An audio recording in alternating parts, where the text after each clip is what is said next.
നമസ്കാരം. ജയം ടോക്സിലേക്ക് സ്വാഗതം. മുഖ്യമന്ത്രി വി ഡി സതീശൻ ഇന്ന് അവതരിപ്പിച്ചിരിക്കുന്ന ബജറ്റ് കേരളത്തിൻ്റെ ഇതപര്യന്തമുള്ള ചരിത്രമെടുത്താൽ വലിയൊരു ദിശാമാറ്റം സൂചിപ്പിക്കുന്ന ബജറ്റാണ്. നമുക്കറിയാം, ഇതിനു മുമ്പ് ബജറ്റുകളൊക്കെ വരുമ്പോൾ അത് കേരളത്തിലെ റവന്യൂ വരുമാനം, റവന്യൂ ചെലവ്, പുതിയ ചില പദ്ധതികൾ, വെൽഫെയർ സ്കീംസ്, ഇങ്ങനെയൊക്കെ ഒരു സ്ഥിരമായ ഒരു റട്ടിലൂടെയാണ് കഴിഞ്ഞ കുറേ 10-30 ബജറ്റുകൾ ഞാനിങ്ങനെ കണ്ടുപോയതുകൊണ്ട് ഞാൻ പറയുകയാണ്. പക്ഷേ ഇത്തവണത്തെ ബജറ്റിൽ വലിയൊരു വ്യത്യാസമുണ്ട്. ഈ ബജറ്റ് വലിയൊരു ദിശാ വ്യതിയാനം കാണിക്കുന്നു.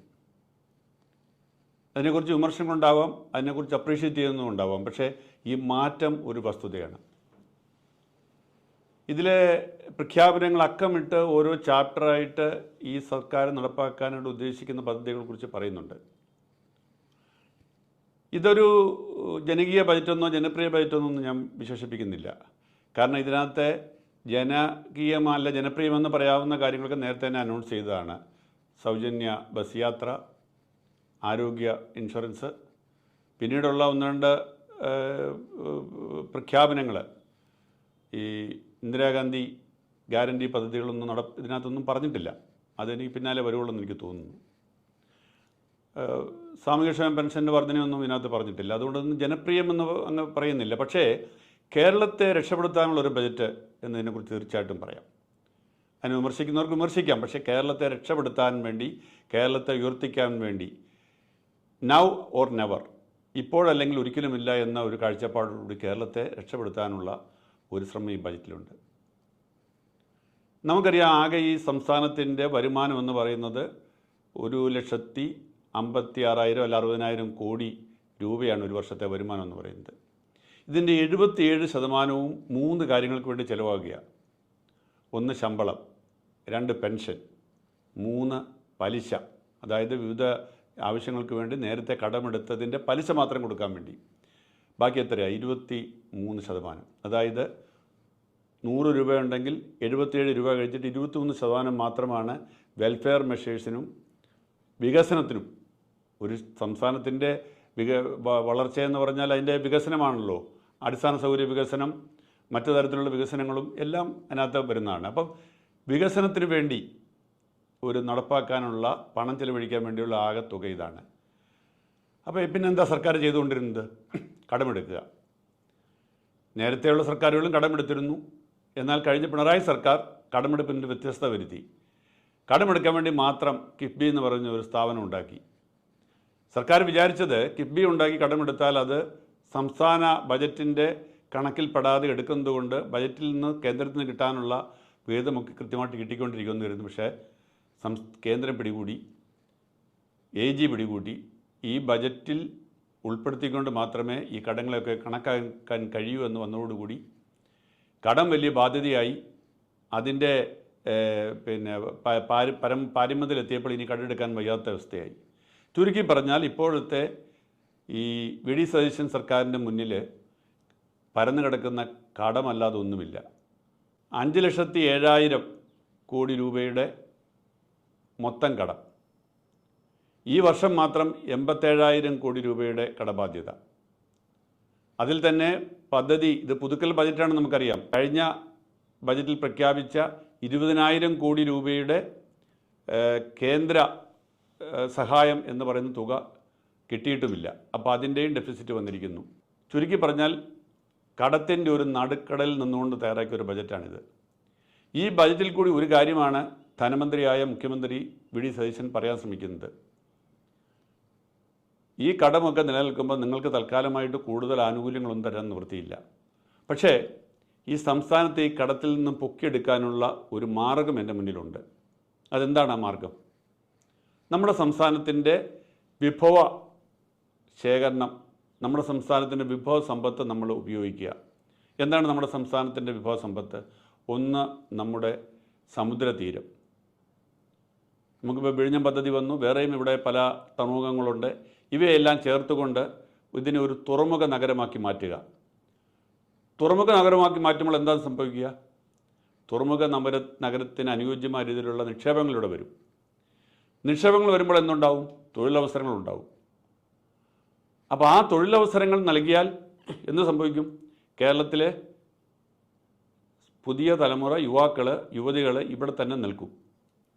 അല്ലെങ്കിൽ അവർ വിദേശത്തേക്ക് പോകും. വേറെ മാർഗ്ഗമില്ല, ഇവിടെ തൊഴിലില്ല. അതുകൊണ്ട് അവർ വിദേശത്തേക്ക് പോയിക്കൊണ്ടിരിക്കുകയാണ്. രണ്ടാമത്തെ കാര്യം, തൊഴിലിന് വേണ്ടി മാത്രമല്ല, പഠിക്കാൻ വേണ്ടി കൂടി കേരളത്തിലെ യുവാക്കളും യുവതികളും, യുവതലമുറ പുറത്തേക്ക് പോയിക്കൊണ്ടിരിക്കുകയാണ്. അവരെ എങ്ങനെ തടഞ്ഞു നിർത്താം? അവർക്ക് വിദേശത്ത് ലഭിക്കുന്നത് പോലെയുള്ള ഉന്നത നിലവാരമുള്ള തൊഴിൽ അധിഷ്ഠിതമായിട്ടുള്ള വിദ്യാഭ്യാസം ഇവിടെ കൊടുക്കണം. കാലാനുസൃതമായിട്ടുള്ള മാറ്റം ഉൾക്കൊണ്ടുള്ള തൊഴിൽ അധിഷ്ഠിത വിദ്യാഭ്യാസം, അത് കൊടുക്കാൻ കഴിയുന്ന തരത്തിലുള്ള ഉന്നത വിദ്യാഭ്യാസത്തെ പരിഷ്കരിക്കുക. അപ്പോൾ ഒരു വശത്ത് ഉന്നത വിദ്യാഭ്യാസത്തെ മെച്ചപ്പെടുത്തിക്കൊണ്ട് കുട്ടികൾക്ക് ഇവിടെ തന്നെ പഠിക്കാൻ അവസരം ഒരുക്കുക, അങ്ങനെ പഠിച്ചു വരുന്ന കുട്ടികൾക്ക് ഇവിടെ തന്നെ തൊഴിൽ ഉറപ്പാക്കുക.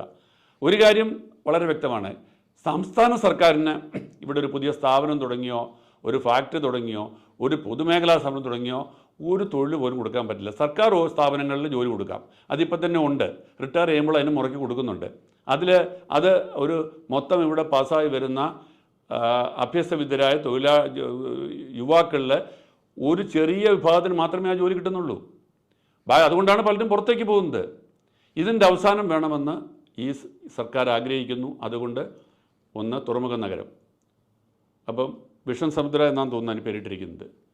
അതോടൊപ്പം തന്നെ വേറെ കുറേ പദ്ധതികളും കൂടി പറഞ്ഞിട്ടുണ്ട്. കേരളത്തിൻ്റെ പ്രധാനപ്പെട്ട 3 ജില്ലകൾ, തിരുവനന്തപുരം, കൊല്ലം, ആലപ്പുഴ ജില്ലകളിലെ തീരദേശങ്ങളെ ബന്ധിപ്പിച്ചുകൊണ്ട് അതിനെ ഒരു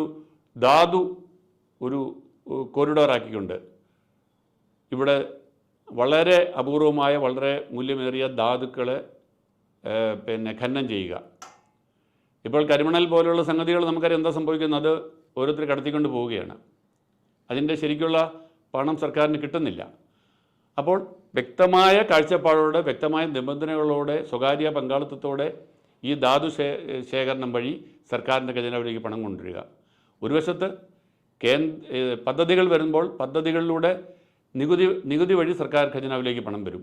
രണ്ടാമത് ഇതുപോലെയുള്ള ഈ ധാതു ശേഖരണത്തിലൂടെ, ധാതു ഖനനത്തിലൂടെ പണം വരും.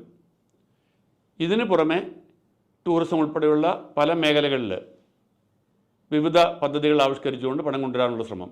അപ്പോൾ ചുരുക്കി പറഞ്ഞാൽ, പുതിയ പദ്ധതികളിലൂടെ, പുതിയൊരു കാഴ്ചപ്പാടിലൂടെ കുറച്ചുകൂടെ കേരളം ഓപ്പണപ്പ് ചെയ്തുകൊണ്ട്, കുറേ കൂടി കേരളത്തിൻ്റെ സാധ്യതകൾ നിക്ഷേപകർക്ക് തുറന്നു കൊടുത്തുകൊണ്ടുള്ള പുതിയൊരു നയമാണ് ഈ ബജറ്റിൽ വന്നിരിക്കുന്നത്.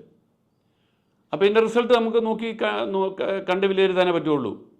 ഇപ്പോൾ ഉടനെ നാളെ തൊട്ട് ഇതിൻ്റെ വരുമാനങ്ങളിലൂടെ വരുമെന്നല്ല, ഒരു വർഷം കഴിഞ്ഞാൽ പോലും അതിൻ്റെ റിസൾട്ട് തുടങ്ങണമെന്നില്ല. പക്ഷേ ഈ കാഴ്ചപ്പാട് ഒരു വ്യത്യസ്തമായ കാഴ്ചപ്പാടാണ്. ഇത് കേരളത്തിൻ്റെ ഇതുവരെയുള്ള സാമ്പത്തിക സമീപനത്തിൽ നിന്ന് ഉള്ള ഒരു നയവ്യതിയാനമാണ്.